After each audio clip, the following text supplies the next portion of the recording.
Assalamualaikum warahmatullahi wabarakatuh. Selamat sore, salam sejahtera bagi kita sekalian. Shalom, salve, Om Swastiastu, Namo Buddhaya, salam kebajikan. Yang saya hormati Wakil Presiden Republik Indonesia, Saudara Gibran Rakabuming Raka, para Menteri, Kepala Badan, Kapolri, Panglima TNI, Kepala BIN, para Wakil Menteri, dan seluruh anggota Kabinet Merah Putih yang hadir.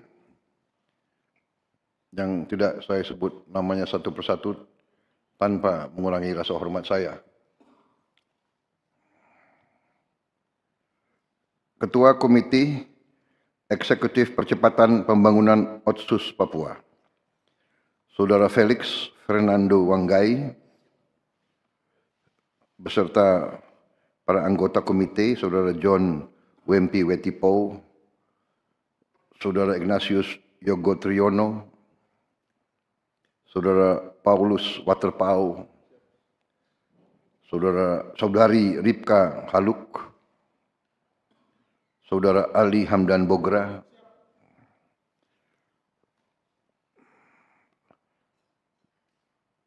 Saudara Yosefat Jobel Mambrazar. Oh, Billy. Tahunya Billy. Saudari Yani, Saudara John Gluba Gebze, Saudara Joharson Estrella Sihasale. Terima kasih.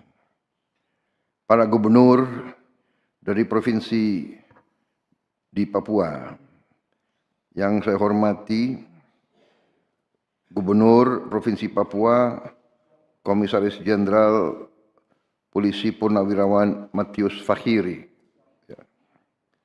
Gubernur Provinsi Papua Barat, Saudara Domingus Mandacan, Gubernur Provinsi Papua Barat Daya, Saudara Elisa Kambu, Gubernur Provinsi Papua Tengah, Saudara Meki Fritz Nawipa, Gubernur Provinsi Papua Pegunungan, Saudara John Tabo, Gubernur Provinsi Papua Selatan, Saudara Apollo Savanpo. Yang saya hormati, para bupati dan para wali kota dari seluruh provinsi di Papua, yang tadi sudah saya jumpa langsung satu persatu.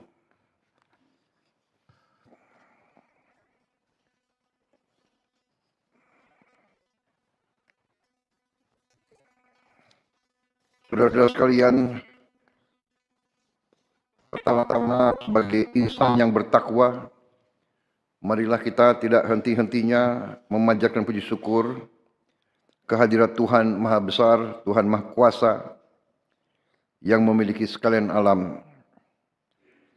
Hanya kepadanya lah kita berdoa dan hanya kepadanya lah kita meminta pertolongan. Kita bersyukur atas segala karunia,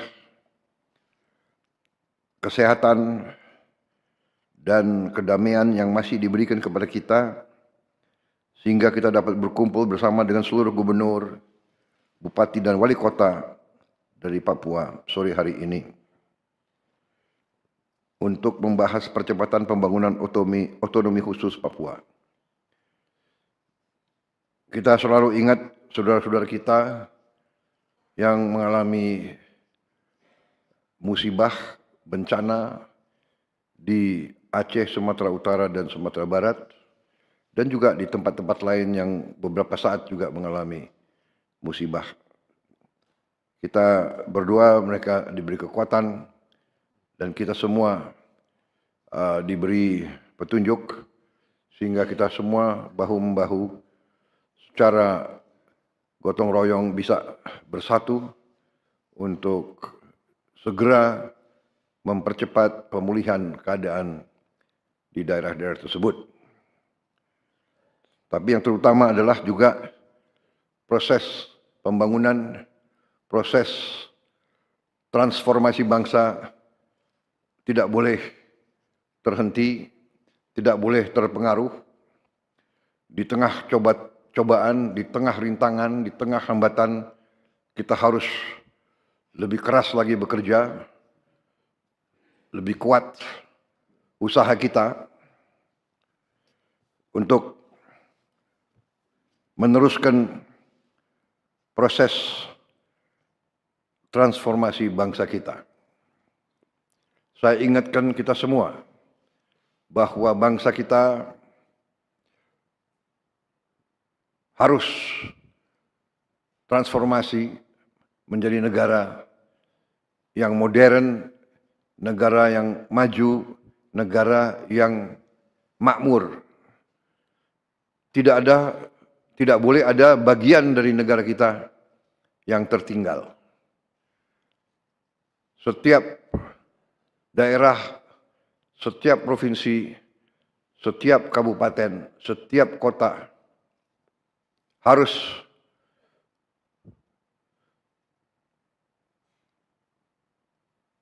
kita bangun dan kita berikan segala yang diperlukan untuk transformasi bangsa kita.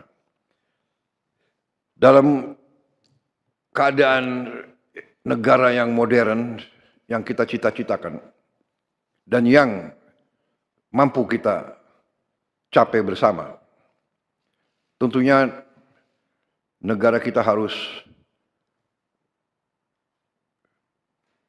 menghilangkan kemiskinan dan ketertinggalan bagi seluruh rakyat Indonesia.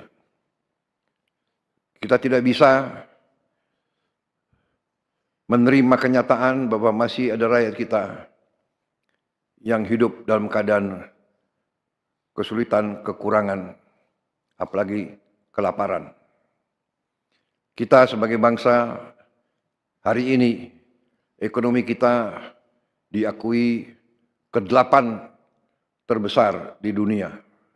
Diperkirakan dalam waktu 15-20 tahun lagi kita bisa mencapai negara ke-5 bahkan ke-4 terbesar di dunia ekonomi kita.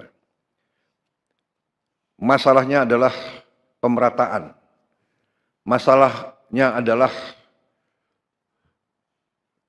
pemerintahan kita, pengelolaan kita, manajemen kita sebagai bangsa, bahwa kita harus memanage, mengelola kekayaan kita dengan searif-arifnya, sepandai-pandainya, dan sejujur-jujurnya, sehingga sumber daya kita yang sangat besar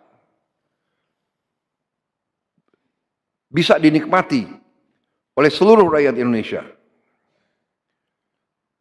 Saya mengajak semua pihak, semua unsur pimpinan, para gubernur, para wakil gubernur, para bupati, wakil bupati, wali kota, wakil wali kota, para menteri, para pejabat semuanya, komite percepatan, mari kita bersama-sama menjalankan tugas dan tanggung jawab yang besar ini, yang ada di pundak kita masing-masing.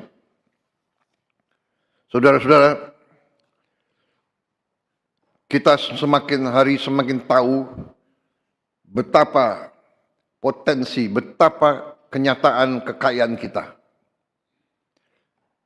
Tetapi kita juga harus mengakui bahwa kita masih belum handal dan belum cakap untuk menjaga dan mengelola kekayaan kita masing-masing. Untuk itu, pemerintah pusat sedang bekerja keras untuk membenahi diri kita di tingkat pusat. Kita harus mengakui, tidak bisa kita tutupi, tidak bisa kita sembunyikan, tidak baik untuk kita tidak hadapi. kekurangan-kekurangan kita. Saya selalu mengajak, bukan untuk menurunkan semangat kita, tapi untuk justru membangkitkan semangat kita. Korupsi, penyelewengan, penyalahgunaan kekuasaan, mencari keuntungan pribadi kelompok dari kekayaan negara, membiarkan kekayaan negara dicuri, diselundupkan, ini di ujungnya adalah akan memperberat kehidupan rakyat kita semua. Karena itu pemerintah pusat bekerja keras. Kita terus melakukan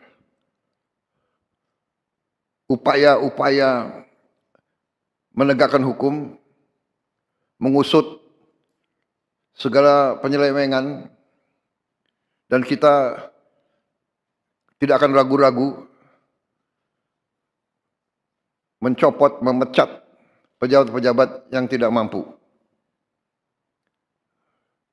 Tanpa memandang bulu, tanpa melihat partai mana, asal-usul, suku mana, agama mana, ras mana.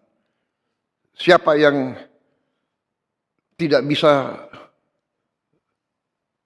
setia menjalankan tugas rakyat, kita persilahkan untuk berhenti dari jabatan-jabatan pengabdian kepada negara dan rakyat.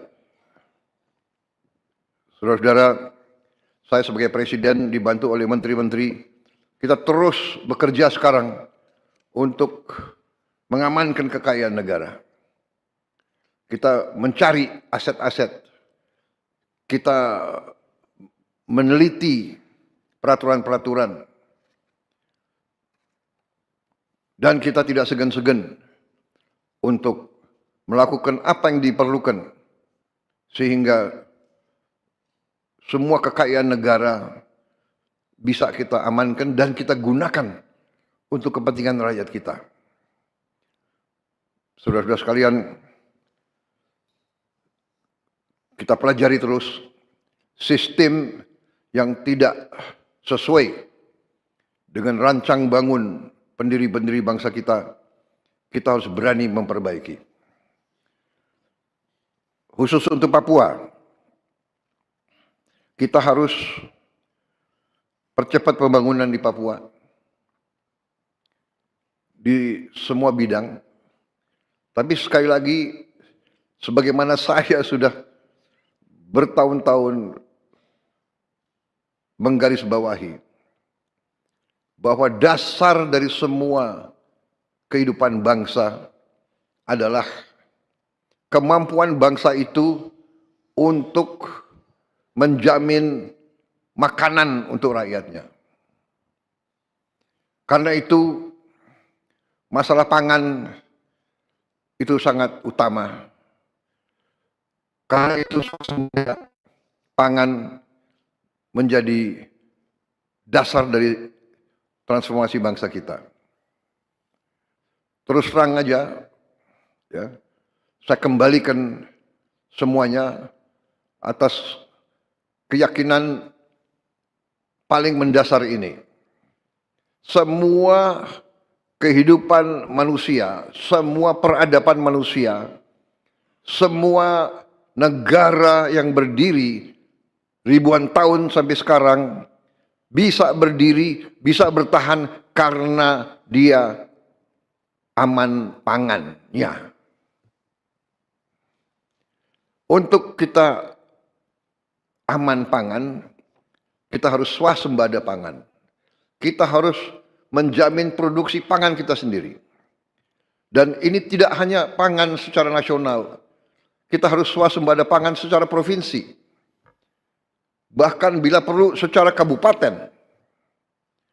Bencana yang kita lihat sekarang di Sumatera Utara, Aceh, dan di Sumatera Barat, memberi pelajaran lagi kepada kita. Dan saya yakin saudara-saudara di Papua juga mengalami itu. Bahwa kalau terjadi sesuatu di mana komunikasi putus, desa itu harus bisa bertahan. Kecamatan itu harus bisa bertahan. Kabupaten itu harus bisa bertahan. Dan ini adalah pelajaran nenek moyang kita. Tanyalah kepada kakek-kakek kita. Ya, dulu ada lumbung desa. Kita harus ada lumbung desa sekarang. Harus ada lumbung kecamatan. Harus ada lumbung kabupaten. Harus ada lumbung provinsi. Dan harus ada lumbung-lumbung nasional. Kita akan lakukan itu. Kita akan membantu saudara-saudara supaya setiap kabupaten bisa swasembada pangan. Menteri Pertanian sudah melakukan langkah-langkah. Kita akan buka sumber-sumber pangan di semua kabupaten. Masalahnya adalah karena negara kita begitu besar, tidak bisa satu pulau tergantung pulau lain. Satu ongkos logistik itu terlalu besar, sehingga beras yang mungkin produksinya di satu daerah mungkin hanya Rp8.000 atau Rp9.000, di suatu provinsi bisa Rp25.000 karena faktor komunikasi, karena faktor logistik.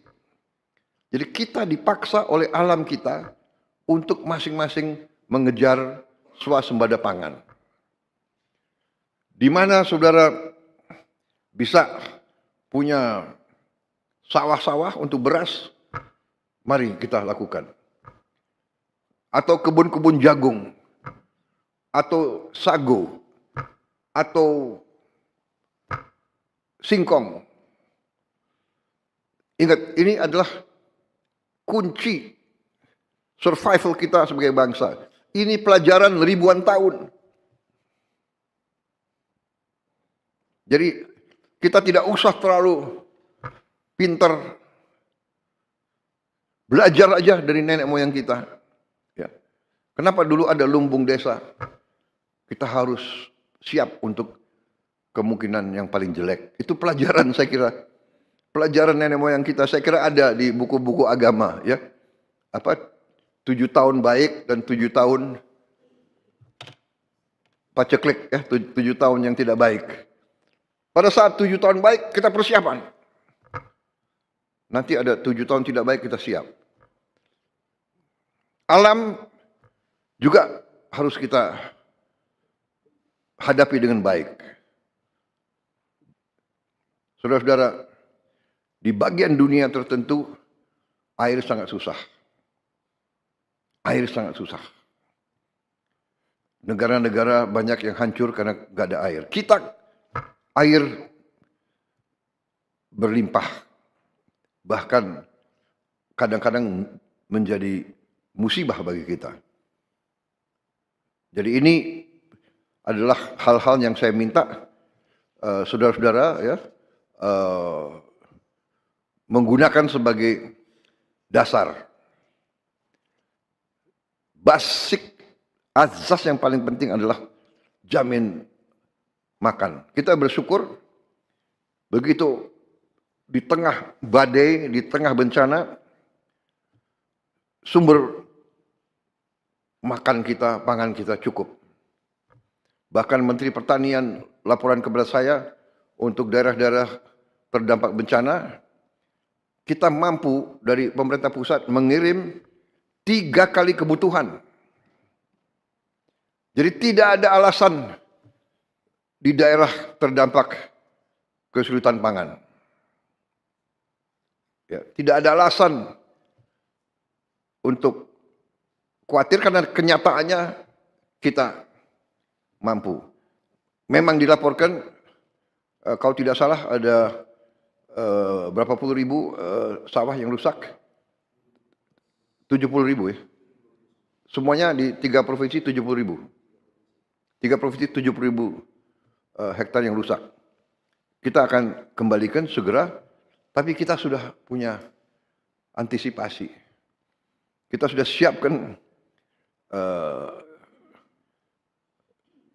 sawah-sawah baru yang cukup besar. Mungkin tahun ini Menteri Pertanian kita siapkan sawah baru